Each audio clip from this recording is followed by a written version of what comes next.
এতিয়া বিতং খবৰ ৰাজ্যিক বিজেপিৰ নেতৃত্বক লাগে বিধায়কৰ ৰিপৰ্ট কাৰ্ড সমষ্টিৰ ৰাইজৰ পৰা লব বিধায়কৰ কামৰ খতিয়ান নেতৃত্বৰ এই ঘোষণাৰ পাছতে 25 জন বিজেপি বিধায়কৰ মাজত লাগিছে হাহাকাৰ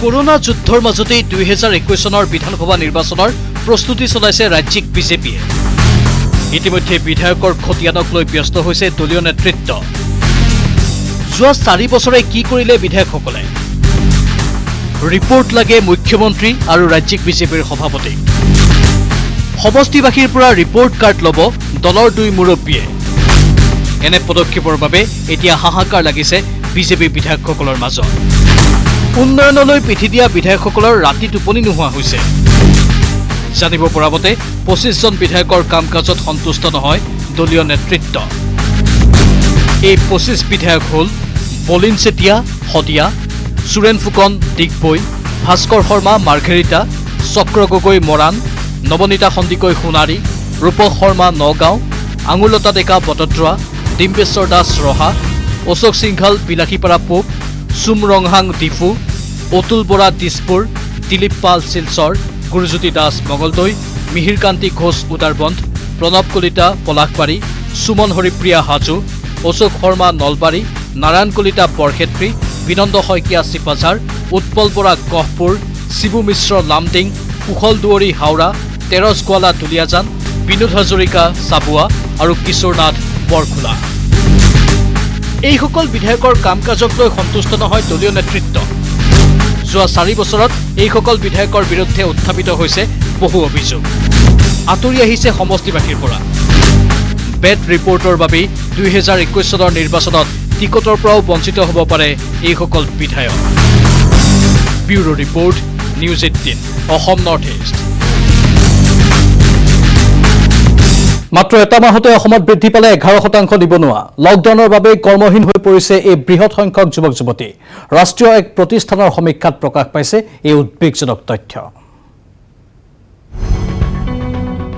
অসমত লকডাউনৰ ভয়ংকৰ প্ৰভাৱ অসমত বৃদ্ধি 11% নিবনুৱা ৰাজ্যত বৃদ্ধি পাব দৰিদ্ৰ লোক প্ৰায় 3 মহীয়া লকডাউনত বিধ্বস্ত হল অসমৰ অৰ্থনীতি বৃদ্ধি পালে নিবনুৱা চেণ্টাৰ ফৰ মনিটৰিং ইণ্ডিয়ান ইকনমিৰ শেহতীয়া সমীক্ষাত প্ৰকাশ পাইছে এই তথ্য সংস্থাটোৰ তথ্য মতে 2018 অক্টোবৰলৈ অসমত নিবনুৱাৰ হাৰ আছিল 5.3%। কিন্তু যোৱা এপ্ৰিল মাহতে নিবনুৱাৰ হাৰ বৃদ্ধি পালে 11.1%। অৰ্থাৎ লকডাউনৰ বাবে বৃদ্ধি পালে নিবনুৱা ইয়াৰ উপৰিও যোৱা 6টা মাহত নিবনুৱাৰ হাৰ বৃদ্ধি 4.7%। CMIৰ সমীক্ষা মতে এপ্ৰিলৰ সৰ্বাত্মক লকডাউনত ৰাজ্যত বৃদ্ধি পালে 9.6%। লকডাউনৰ বাবে কাম হেৰুৱাব লগা হ'ল ৰাজ্যৰ হাজাৰ হাজাৰ যুৱকে বহিৰাজ্যত কাম হেৰুৱাই ঘৰ মুৱা হ'ল বহু যুৱক লকডাউনৰ পাছত কিছু লোক কামলৈ ঘূৰিছে যদিও গৰিষ্ঠ সংখ্যকেই হৈছে নিবনুৱা ইয়াৰ প্ৰভাৱ অসমৰ অৰ্থনীতিত সুদূৰ প্ৰসাৰী হ'ব বুলি কোৱা হৈছে সমীক্ষাটোত news desk report news 18 Assam north east এবাৰ ক'ব বিচাৰিছোঁ দেশ কপোৱা কেৰেলাৰ হস্তি ট্ৰেজেডিৰ কথা জীৱশ্ৰেষ্ঠৰ নৃশংসতাই হতচকিত কৰিছে বিশ্বক চৰম নৃশংস ঘটনাত জড়িত অভিযোগত এজনক গ্ৰেপ্তাৰ কৰিছে কেৰেলা আৰক্ষীয়ে দোষীক কঠোৰ শাস্তিৰ আশ্বাস প্ৰদান কৰিছে ৰাজ্যখনৰ মুখ্যমন্ত্ৰীগৰাকীয়ে জীৱশ্ৰেষ্ঠৰ নৃশংসতাই হতচকিত কৰিছে বিশ্বক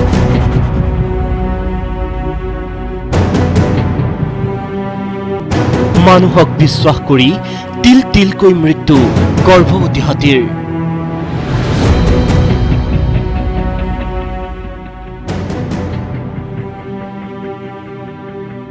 চৰম নৃশংসতাত জড়িত অভিযোগত এজনক গ্ৰেপ্তাৰ দোষীক কঠোৰ শাস্তিৰ আশ্বাস কেৰালাৰ মুখ্যমন্ত্ৰীৰ খাদ্যৰ অভাৱত জনাঞ্চললৈ অহা নিষ্পাপ হাতীজনীক বিস্ফোৰক ভৰ্তি আনাৰস খুৱাই হত্যা কৰা হৈছিল মুখৰ ভিতৰতে বোমা বিস্ফোৰণৰ পিছত অসহ্য যন্ত্ৰণাত ছটফটাই পানীত আশ্ৰয় লোৱা হাতীজনীয়ে 3 দিনৰ পিছত সাবটিলে মৃত্যু পৃথিৱীৰ পোহৰ দেখাৰ পূৰ্বেই মৃত্যু হ'ল হতভগীয়া হাতীজনীৰ গৰ্ভজাত পোৱালিটোৰ। এই নৃশংস কাণ্ডক লৈ ছ'চিয়েল মিডিয়াত উঠিছে প্ৰতিবাদৰ জোৱাৰ। সাধাৰণ জনতাৰ পৰা চেলিব্ৰিটিলৈ সকলোৱে তীব্ৰ গৰিহণা দি দাবী তুলিছে দোষীৰ কঠোৰ শাস্তিৰ।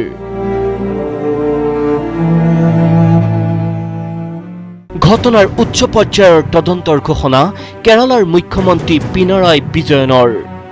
প্ৰকৃত দোষীক চিনাক্ত কৰিলে নগদ ধনৰ পুৰস্কাৰ ঘোষণা। কেৰালা চৰকাৰৰ পৰা কেন্দ্ৰীয় চৰকাৰেও বিচাৰিলে প্ৰতিবেদন। জীৱশ্ৰেষ্ঠৰ চৰম বৰ্বৰতাত হতচকিত কেন্দ্ৰীয় পৰিৱেশ মন্ত্ৰীয়েও দিছে তদন্তৰ নিৰ্দেশ।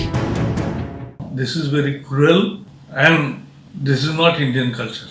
Therefore, we have taken this killing in Kerala very seriously for solving the animal-human conflict situation. But this kind of killing is absolutely unacceptable, and we have already deputed our senior officers there. We will nab the culprits and punish them. BJP নেত্ৰী মানিকা গান্ধীয়েও হাতীজনীৰ মৃত্যুৰ তীব্ৰ প্ৰতিবাদ কৰিছে। केरला की सरकार क्या जावड़ेकर की बात सुनते हैं? बिल्कुल नहीं। वो कौन से दोषियों को पकड़ेंगे जो एक पिछले हफ्ते में जब कोलम में हाथी का मुंह उसी तरीके से फाड़ा गया था बम से, तो वो कौन से दोषियों को उन्होंने पकड़ा? जो 600 हाथी पिछले साल मरे थे केरला में इसी तरीके से मारा पीटी, बम, ड्राउनिंग, तो कौन से दोषी पकड़े गए थे? 25 साल में ना सरकार ने एक दोषी पकड़ा है, ना सेंट्रल है, और ना केरला की सरकार तो कोशिश भी नहीं करती है। मैं कहती हूँ अगर हम कानून ही बदलें तो अपने आप ही हाथी बच जाएंगे। বৰ্তমানলৈ কেৰালা আৰক্ষীয়ে এজনক গ্ৰেপ্তাৰ কৰি অব্যাহত ৰাখিছে তদন্ত। কিন্তু মানুহ কিমান বেছি নৃশংস হ'ব পাৰে তাৰেই প্ৰমাণ দিলে হাতীজনীৰ এই মৰ্মান্তিক মৃত্যুৱে। ইফালে এই হৃদয় বিদাৰক ঘটনাক লৈও কেৰালাত আৰম্ভ হৈছে ৰাজনীতি। National desk, news 18, Assam north east.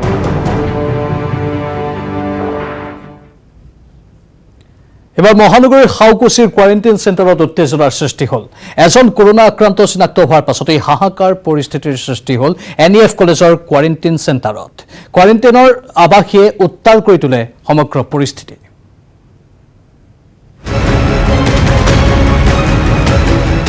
মহানগৰীৰ কোৱাৰেণ্টাইন চেণ্টাৰত উত্তেজনা। কোৱাৰেণ্টাইন চেণ্টাৰত কোভিড পজিটিভ।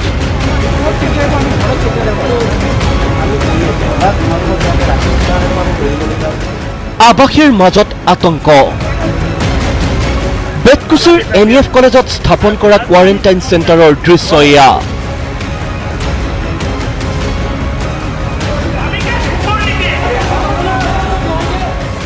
বহিৰাজ্যৰ পৰা অসমলৈ অহা 106 গৰাকী কৰ্মচাৰী আৰু ছাত্ৰক কোৱাৰেণ্টাইনত ৰখা হৈছে গুৱাহাটী মহানগৰীৰ শাওকুছিস্থিত NEF কলেজত। বুধবাৰে নিশা তাৰে এগৰাকী কোভিড আক্ৰান্ত ধৰা পৰাৰ পিছতে উত্তপ্ত পৰিস্থিতিৰ সৃষ্টি হয় NEF কলেজত। বুধবাৰে নিশা কোৱাৰেণ্টাইন চেণ্টাৰটোত সৃষ্টি হয় আতংকময় পৰিৱেশৰ। পজিটিভ ৰোগী ওলোৱাৰ পিছত প্ৰশাসনে NEF কলেজ চেনিটাইজ নকৰাৰ অভিযোগ তুলিলে আতংকিত আৱাসীসকলে। একাংশই অতিক্ৰম কৰিলে চৰম সীমা। ভাঙি পেলালে গেট, লণ্ডভণ্ড কৰিলে NEF কলেজ।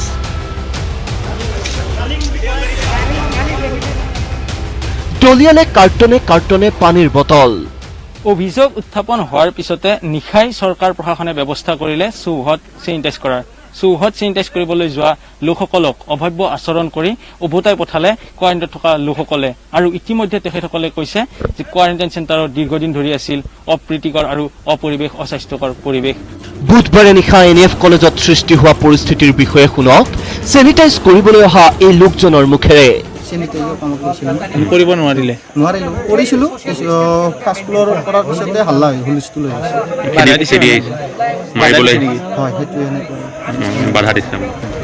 NEF কলেজ লণ্ডভণ্ড কৰা শুনা মাত্ৰকে ঘটনাস্থলীত উপস্থিত হোৱা ৱাৰ্ডেনেও বৰ্ণনা কৰিলে ঘটনাৰ। তেওঁলোকৰ অভিযোগ মানে এতিয়া কোনোবাই বোলে ইয়াতে এটা পজিটিভ ওলোৱা বুলি কৈছে, সেইকাৰণে চেনিটাইজ কৰিব লাগে, ৰাতি এতিয়াই কৰিব লাগে, সেইকাৰণে তেওঁলোকে ওলাই আহিছিলে। গ্ৰিলৰ তলাই ভাঙিছে, বাকী আৰু বেলেগ ভঙা মানে ওপৰতটো দেখা নাই বাৰু, ওপৰত চাব যোৱা নাই।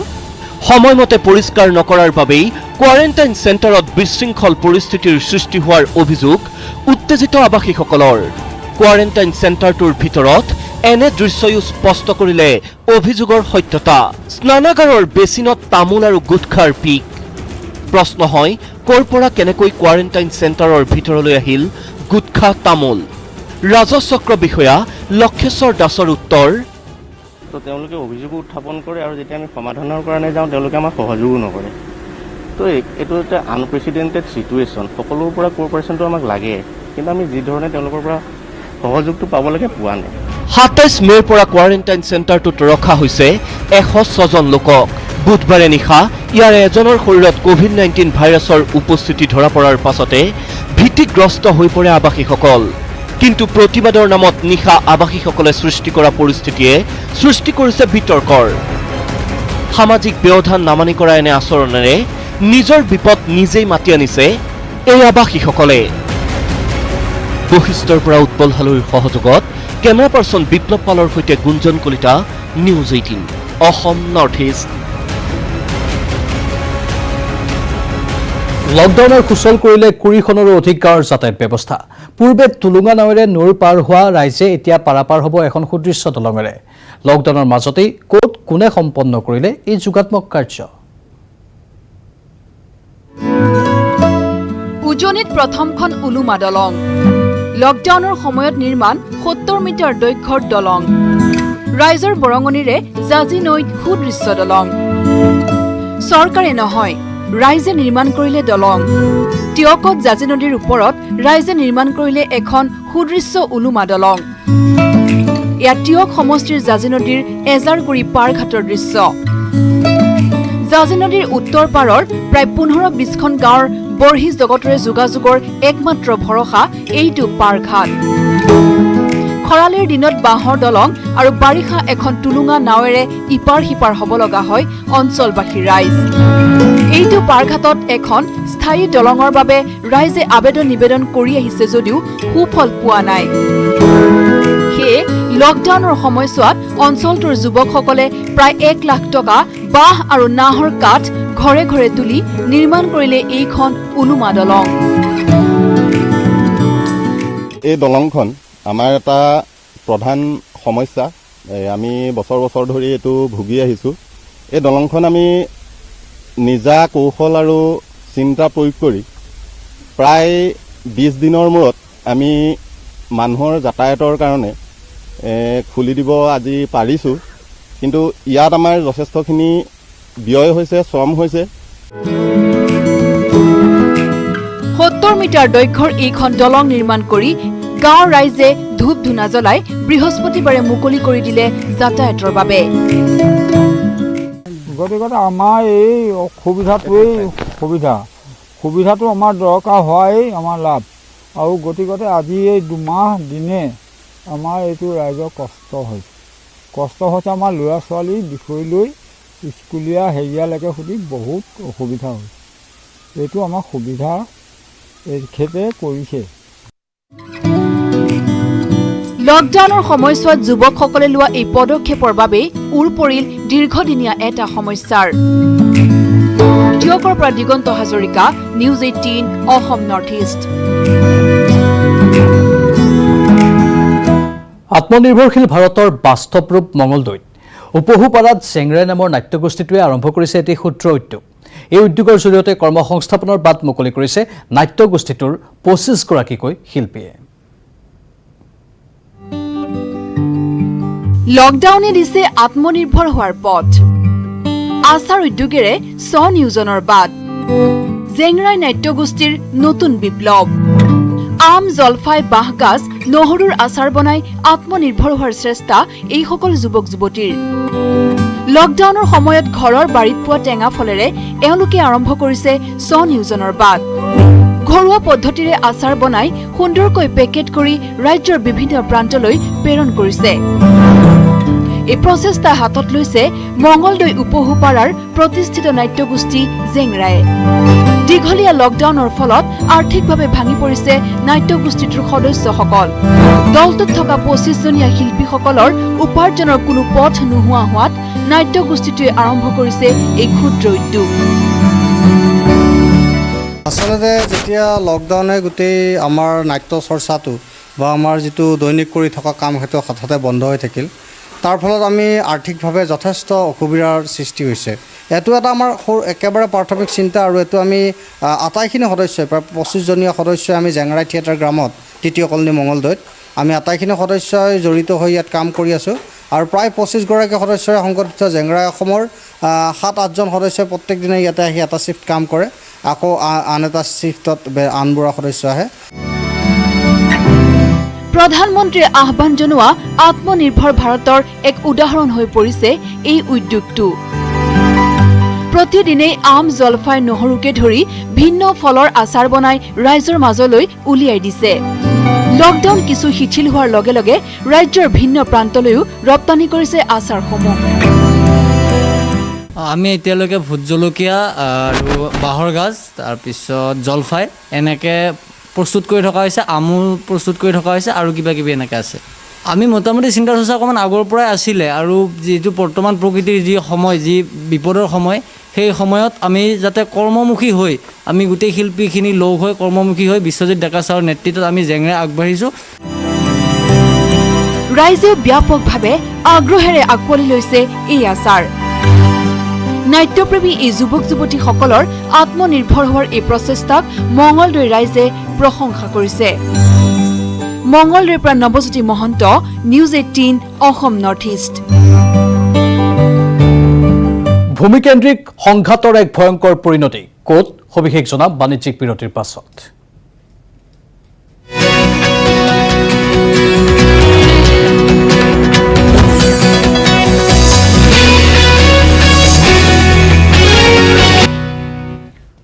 হোজাই জিলাৰ মোৰাঝাৰত ভূমিকেন্দ্ৰিক সংঘাতৰ ভয়ংকৰ পৰিণতি। কৃষিভূমি দখল কৰিবলৈ অহা দলে গাত জুই লগাৰ হত্যাৰ চেষ্টা কৰিলে একাংশক।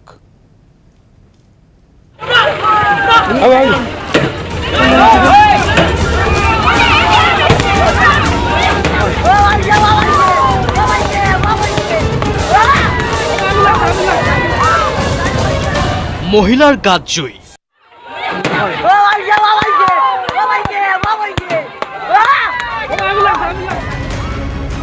জুয়ে চানি ধৰিছে মহিলাগৰাকী।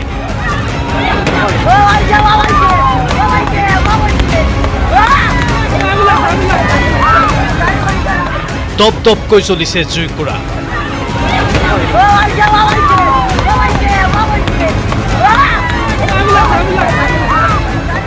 পথাৰৰ পানীত বাগৰি জুই নুমুৱাৰ চেষ্টা মহিলাৰ। হোজাই জিলাৰ মোৰাঝাৰৰ দক্ষিণ চামৰালিৰ এখন পথাৰৰ দৃশ্য এয়া। পথাৰ নহয় যেন যুদ্ধক্ষেত্ৰহে। মানুহৰ হাতে হাতে লাঠি টাঙোল। এখন ট্ৰেক্টৰ আগুৰি ধৰিছে এদল লোকে। লাঠিৰে কোবাই ট্ৰেক্টৰখন ভঙাৰ চেষ্টা কৰি থকাৰ মাজতে জুয়ে চানি ধৰিছে মহিলাগৰাকী। কিন্তু ক'ৰ পৰা কেনেকৈ লাগিল জুইকুৰা, শুনক ভুক্তভোগী মহিলাৰ মুখেৰে।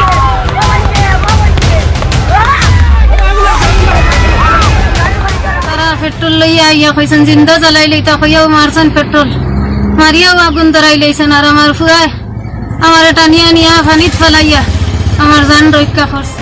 বুৰহানুদ্দিনে পেট্ৰল ঢলাৰ পাছত মহিলাৰ গাত দিয়া চলাইৰে জুই জ্বলাই দিছে পিতৃ ৰহিমুদ্দিনে। কিন্তু কিয়, তাৰো উত্তৰ দিলে ভুক্তভোগী মহিলাগৰাকীয়ে। মাটি বাড়িৰ কেস, মাটি বাড়ি জব্দৰ, মাটি বাড়ি লইয়া কেস চলে। মোৰ মাটি তাৰা দখল কৰি। ভূমিকেন্দ্ৰিক সংঘাতৰ বাবেই সংঘটিত হ'ল এই ভয়ংকৰ ঘটনা। কৃষিভূমি দখলত বাধা দিবলৈ যাওঁতেই বাধা পালে মহিলাগৰাকীৰ লগতে পৰিয়ালে। কেৱল বুৰহানুদ্দিন কিংবা ৰহিমুদ্দিনেই নহয়, কৃষিভূমি দখল কৰিবলৈ এই ভয়ংকৰ পন্থা লোৱাৰ অভিযোগ উঠিছে আব্বাছুদ্দিন, ৰফিকুদ্দিন আৰু মানিক চৌধুৰীকে ধৰি আন বহুজনৰ বিৰুদ্ধে। বুৰহানুদ্দিনে পেট্ৰোল মাৰছে আৰ তাৰ বাপ ৰহিমুদ্দিনে মেস মাৰছে, মাৰিয়া আগুন ধৰাইছে। আৰ তাৰ আছেন আৰ মানিক চৌধুৰী। পথাৰৰ পানীত বাগৰি জুই নুমুৱাৰ পাছত ভুক্তভোগী মহিলাগৰাকীক লৈ যোৱা হ'ল চিকিৎসালয়লৈ। তাৰ পাছতেই মোৰাঝাৰ থানাত পৰিল দুই পক্ষৰ দুখন এজাহাৰ। দুয়োখন এজাহাৰৰ আধাৰত সম্প্ৰতি আৰক্ষীয়ে আৰম্ভ কৰিছে ভূমিকেন্দ্ৰিক বিবাদৰ পৰিণতিত সংঘটিত এই ভয়ংকৰ ঘটনাৰ তদন্ত। দবকাৰ পৰা Abdul Hakim, news 18 Assam north east. Jalukbari উৰণীয়া সেতুত ফাট মেলিছে হঠাৎ বহি গৈছে উৰণীয়া সেতুৰ এটা অংশ যিকোনো মুহূৰ্তত সংঘটিত হ'ব পাৰে ভয়ংকৰ অঘটন ইতিমধ্যে ট্ৰেফিক আৰক্ষীয়ে এই সমগ্ৰ ঘটনা national highway authority of India লগতে সংশ্লিষ্ট কৰ্তৃপক্ষক জানিবলৈ দিছে জালুকবাৰীৰ উৰণীয়া সেতুত ফাট মেলিছে হঠাৎ বহি গৈছে উৰণীয়া সেতুৰ এটা অংশ কিন্তু যিকোনো মুহূৰ্ততেই সংঘটিত হ'ব পাৰে ভয়ংকৰ অঘটন সময় থাকোঁতেই national highway authority of India লগতে সংশ্লিষ্ট কৰ্তৃপক্ষই পদক্ষেপ গ্ৰহণ কৰাটো জৰুৰী হৈ পৰিছে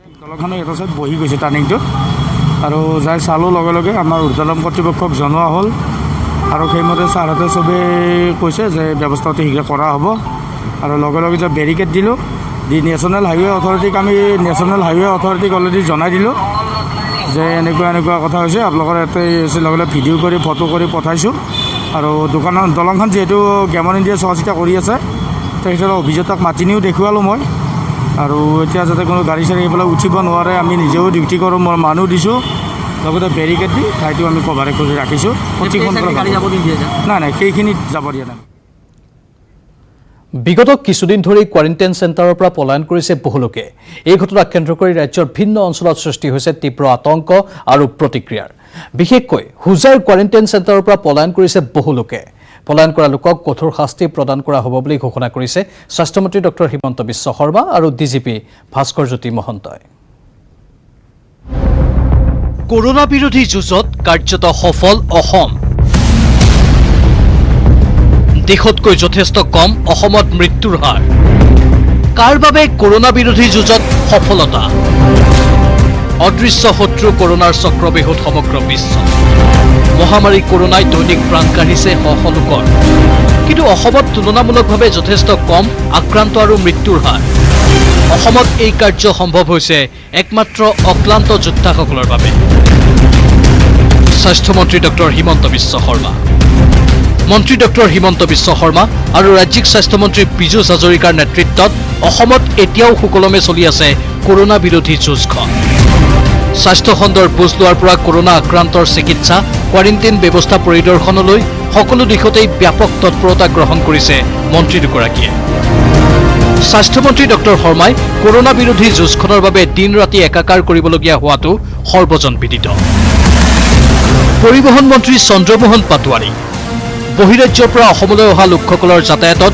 ব্যাপক তৎপৰতা অৱলম্বনৰ আঁৰত আছে মন্ত্ৰী পাটোৱাৰীৰ নেতৃত্ব কঠোৰ লকডাউনৰ সময়ত আন্তঃজিলা যাতায়াতৰ ক্ষেত্ৰতো পৰিবহণ বিভাগে গ্ৰহণ কৰিছিল গুৰুত্বপূৰ্ণ ভূমিকা আৰক্ষী সঞ্চালক প্ৰধান ভাস্কৰ জ্যোতি মহন্ত লকডাউনৰ সময়ত সমগ্ৰ ৰাজ্যৰ আইন শৃংখলা পৰিস্থিতিৰ সমগ্ৰ দিশটো পৰ্যবেক্ষণ কৰি আছে আৰক্ষী সঞ্চালক প্ৰধান ভাস্কৰ জ্যোতি মহন্ত ইয়াৰ উপৰিও সুকলমে পৰিচালিত হৈ আছে বহিৰাজ্যৰ পৰা অহা লোকৰ অসমত প্ৰৱেশৰ সময় আৰু কোৱাৰেণ্টাইনৰ ব্যৱস্থাৰ আইন শৃংখলাৰ দিশটো আইন শৃংখলাৰ অতিৰিক্ত সঞ্চালক প্ৰধান জিপি সিং সুদক্ষ আৰক্ষী বিষয়া জিপি সিঙে চোৱা চিতা কৰিছে সমগ্ৰ আইন শৃংখলাৰ দিশটো এই জটিল সন্ধিক্ষণত ৰাজ্যখনৰ আইন শৃংখলা সুস্থিৰ অৱস্থাত ৰাখিবলৈ প্ৰচেষ্টা অব্যাহত ৰাখিছে জিপি সিঙে অসম ৰাজ্যিক পৰিবহণ নিগমৰ পৰিচালন সঞ্চালক আনন্দ প্ৰকাশ তিৱাৰী অধ্যক্ষ অশোক ভট্টৰায় এই জটিল সন্ধিক্ষণত অসম ৰাজ্যিক পৰিবহণ নিগমৰ